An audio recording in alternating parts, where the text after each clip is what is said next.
Hey class, this video is on area of polygons. Yeah, let's just get at it. So what is a polygon? It is a closed figure composed of line segments, so straight lines. And we're just going to focus on two of the polygons: quadrilaterals, which are four-sided figures, and triangles, three-sided figures. Now we're talking about area. Area is different than perimeter. Perimeter is the outside distance. The area is the space that it fills in. Yeah, let's look at it. For quadrilateral, the area is just base times height, or you can see it as length times width. It's all the same thing, just different words. So let's look at for a square. We have four. So a square is where all four sides are equal. So I'm just putting a tick mark to indicate that all sides are equal. They all have a 90-degree angle. For this, we're going to put area is equal to the base. Well, they're both the same number. We're going to put 4. Since we don't have the units, I'm just going to put in units. So UN and then a period. So units, 4 units times 4 units. When we multiply this, we're going to multiply the numbers. So 4 times 4 is 16. That's a perfect square. And units times units. Just like how when we have a variable, x times x is x squared. Units times units is units squared. How you could read this is one of two ways. You could read this as 16 units squared or 16 square units. For the most part, I'll probably be saying it that second way, 16 square units. What that means, if we were to have just one square, right, one unit squared, we'd have 16 of them. 16 of them can fit in here. Next one, we have a rectangle. So that is, we have 90-degree angles.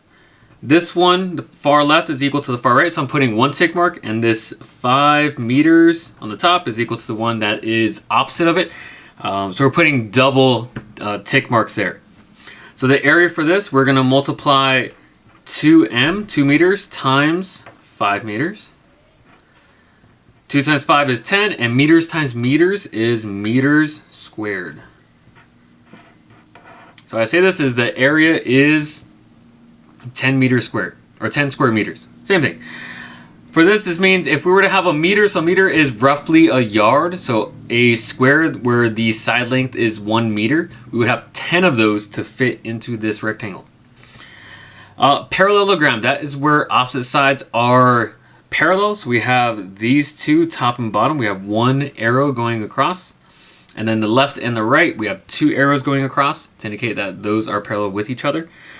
Now to find it, we still need the base and we still need the height. The height needs to be crossing at a right angle to the base. So they need to be what's called perpendicular. Let's say, you don't have to write this, but let's say I were to have that this slant right over here is 15 inches. Okay, you don't use, 5 inches. We don't use that. That's what we call our slant height. We want our height. So here we're going to multiply 4 inches times 6 inches. That is 24 square inches. That's it. So we don't use this 5 at all. Okay. For a triangle is half of the base times height. So it's half of a quadrilateral. So why is that true? So the area is 1/2 base times height. So whatever base and height is, multiply it and then multiply that by a half. Or you can think about it as you're multiplying the base and height and then dividing that by 2. Pretty simple there. But why is this a half of this? I'm going to put just a line across the diagonal of this, looks like a square, and just shade this in. Right, we can clearly see that this red shaded area is half of the total area of this square. Just like this, we have looks like a parallelogram. Right? If I just make a triangle by connecting the diagonals here, the opposite points, vertices, we get a triangle, which is half of the area of the parallelogram. So same thing here. We're just gonna go ahead and write that formula. Area is equal to 1/2 base times height. So let's go and plug it in. So what do we have? We have that our height is 6 meters and that our base, it's at the very bottom, is 12 meters. So let's plug that in. So area is equal to 1/2 base is 12 height is 6. It really doesn't matter where you place 12 and 6 for the most part, because multiplication is commutative, so you can switch those two things.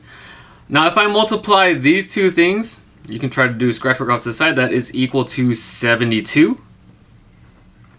Now, to multiply a fraction with an integer, you have to put that over 1 and then multiply across. So 1 times 72 is 72. 2 times 1 is 2. And if you divide 72 by 2, we're going to get 36. So area is equal to 36. Now, that's not our final answer. We need to make sure that we clarify units. So I'm going to put, we technically do have meters times meters. We're going to have 36 meters squared. So the area is 36 square meters. All right, guys, that's it. Let me know if you guys got questions. Bye.